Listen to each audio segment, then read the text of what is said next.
140척의 배가 다니던 바닷길이었는데 겨우 7척이 지나갔습니다. 같은 날 미국 핵심 물가는 3%를 다시 찍었는데요.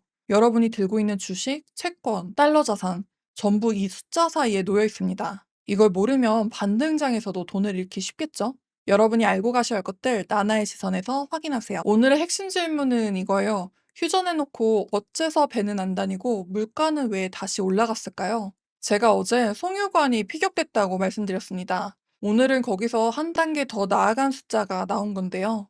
호르무즈 해협의 하루 통항량이 7척입니다. 전쟁 전에는 하루 140척이 지나갔던 곳이에요. 10%도 안 되는 수준에서 사실상 멈춰 있는 건데, 제가 어제 체크리스트를 드리면서 선박 26척이 실제로 움직이는지를 보자고 말씀을 드렸었어요. 근데 오늘 답이 나온 거예요. 여전히 안 움직이고 있습니다. 이란은 선박의 자국령의 항로를 따르라고 경고하고 있고, 선사들은 조건이 명확해질 때까지 대기 중입니다. 유엔 해사기구 IMO는 이런 통항료 부과가 국제법상 위험한 선례라고 공식 반박했습니다. 국제 해협의 통과권은 제한할 수 없다는 겁니다. 다만 완전히 멈춘 건 아닌데요. 글렌코어와 대만 국영정유사 CPC가 중동산 원유 200만 배럴을 선적하려고 탱커를 예약했어요. 일부 트레이더는 움직이기 시작했지만 운임과 전쟁 보험료는 여전히 높은 상태입니다. 정상화가 아니라 제한적 재개 시도에 가까워요. 여기에 사우디 쪽에서도 추가 악재가 나왔습니다. 어제 말씀드린 이스트 웨스트 파이프라인 피격에 이어 사우디 에너지부가 공식적으로 생산 능력이 약 60만 배럴, 파이프라인 처리량이 약 70만 배럴 줄었다고 발표했습니다. 브렌트는 95달러 92센트로 다시 올랐어요. 이 채널에서 봉쇄에서 시설 공격으로 수출 경로 자체를 타격하는 구간이라고 짚어드렸었는데, 오늘 그 피해가 숫자로 확인된 겁니다. 휴전 이틀째인데 해협도 안 열리고 대체 경로도 줄어든 상황이에요. 영국 총리와 트럼프도 통화하면서 호르무즈 자유항행 복원을 위한 실무 계획이 필요하다는데 합의했습니다. 단순 휴전에서 실행 단계로 넘어가려는 시도는 있었지만 실물은 아직 따라오지 못하고 있어요. 이거 하나만 기억하세요. 7척과 140척. 이 숫자가 지금 휴전의 현실입니다. 시장은 평화를 가격에 반영하고 있지만 바다 위에서는 아직 전쟁 중이에요. 그러면 이 상황에서 미국 물가는 어떻게 나왔을까요? 연준을 더 곤란하게 만든 숫자가 나왔습니다. 성장주 들고 계신 분들 오늘 좀 아프실 수 있어요. 제가 이 채널에서 계속 말씀드리는 게 있죠. 기름값이 올라가면 물가가 오르고, 물가가 오르면 금리가 못 내려오고, 금리가 못 내려오면 성장주가 눌린다고요. 오늘은 이 체인의 두 번째 연결고리가 확인됐습니다. 미국 2월 개인 소비 지출 PCE 물가가 나왔어요. 연준이 가장 중요하게 보는 근원 물가 코어 PCE가 전년 대비 3%예요. 3%를 다시 터치한 겁니다. 심지어 이게 2월 데이터예요. 3월 데이터도 아니란 겁니다. 2025년 10월에 정부 셧다운 영향으로 일정이 밀려서 2월 데이터가 이제서야 나온 건데, 여러분, 2월 데이터는 이 전쟁에 대해서는 반영도 안 된 숫자예요. 그런데도 3%를 터치했다는 건데, 어제 말씀드린 연방공개시장위원회 FOMC 의사록에서 금리 인상 가능성까지 열어둘 수 있다는 논의가 나왔다고 했었죠.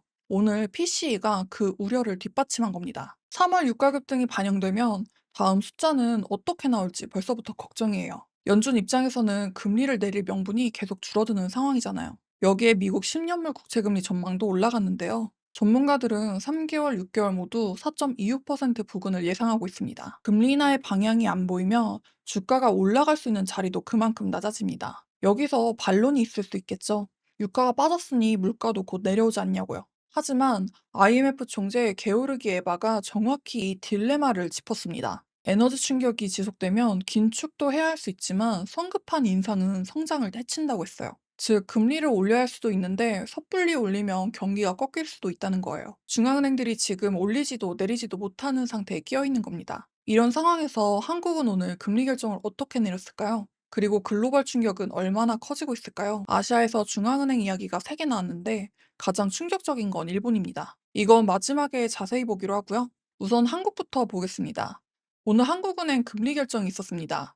어제 체크리스트에서 동결이 예상되지만 총재 발언의 톤이 중요하다고 짚어드렸는데요. 결과적으로 기준금리는 2.5%로 동결입니다. 7차례 연속 동결이에요. 오늘이 이창용 총재 임기 중 마지막 금통이었는데 시장도 총재가 어떤 말을 전할지 주목하고 있습니다. 내용은 확인하는 대로 전해드릴게요.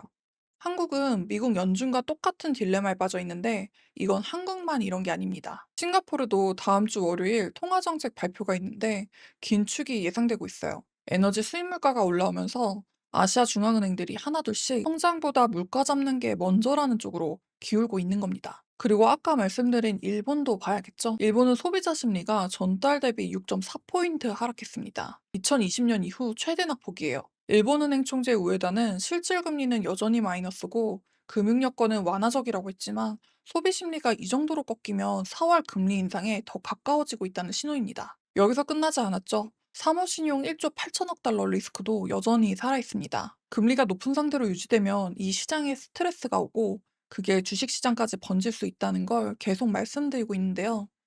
그런데 이건 제 예상에서 그친 게 아니라 실제로 벌어지고 있는 수순으로 이어지고 있습니다. 칼라일의 사모신용 펀드에서 투자자들이 15.7% 환매를 요청했는데 펀드가 5%만 돌려줬습니다. 블루아울은 더 심하죠. 360억 달러짜리 펀드에서 21.9%, 테크 펀드에서는 40.7% 환매 요청이 들어왔어요. 무디스는 블루아울 신용등급 전망을 부정적으로 내렸습니다. 블랙스톤, 아폴로, RS까지 업계 전반에서 환매가 터지고 있어요. 이 채널에서 계속 이런 부분을 경고했었는데 지금 숫자로 나오고 있는 겁니다. 지금은 방어하는 구간이지 베팅하는 구간이 아니라는 점 기억하셔야 될 것 같아요. IMF는 이번 전쟁으로 추가 지원 수요가 200억에서 500억 달러까지 늘어날 수 있다고 봤습니다. 전쟁이 세계 원유 흐름을 13%, LNG를 20% 줄였다는 거예요. 이건 단순 전쟁이 아니라 글로벌 금융 시스템 차원의 이벤트로 격상된 겁니다. 이렇게 무거운 숫자들이 쏟아졌는데 미국 증시는 왜 올랐을까요? 미국 증시는 중동 평화협상 기대를 반영해서 다우 0.58%, S&P 500은 0.62%, 나스닥이 0.83% 상승 마감했습니다. 공포지수는 전쟁 이후 최저치까지 내려왔어요. 어제 체크리스트에서 짚어드리면서 반도체 강세가 하루짜리인지 이익 추정 상향의 시작인지 보라고 말씀드렸는데 오늘은 그 답을 보강해주는 숫자가 나왔습니다. 아마존 웹서비스의 AI 매출이 1년으로 따지면 150억 달러를 넘었다고 처음 공개했습니다. 자체칩 사업도 200억 달러를 넘었다고 밝히면서 5.6% 상승 마감했습니다. 이건 한국 투자자에게도 중요한 숫자인데요. AI는 아직 매출이 안 난다는 의심이 있었는데 아마존이 실제 매출 규모를 공개한 건 메모리와 패키징, 서버 전력 수요가 구호가 아닌 실적으로 이어지고 있다는 증거거든요. 그치만 반대편에서는 소프트웨어주가 무너졌습니다. 미국 S&P 500 소프트웨어 지수가 2% 빠졌고 연초 이후로는 25% 하락한 상태입니다. AI가 소프트웨어 산업을 잠식할 수 있다는 우려가 다시 부각된 거예요.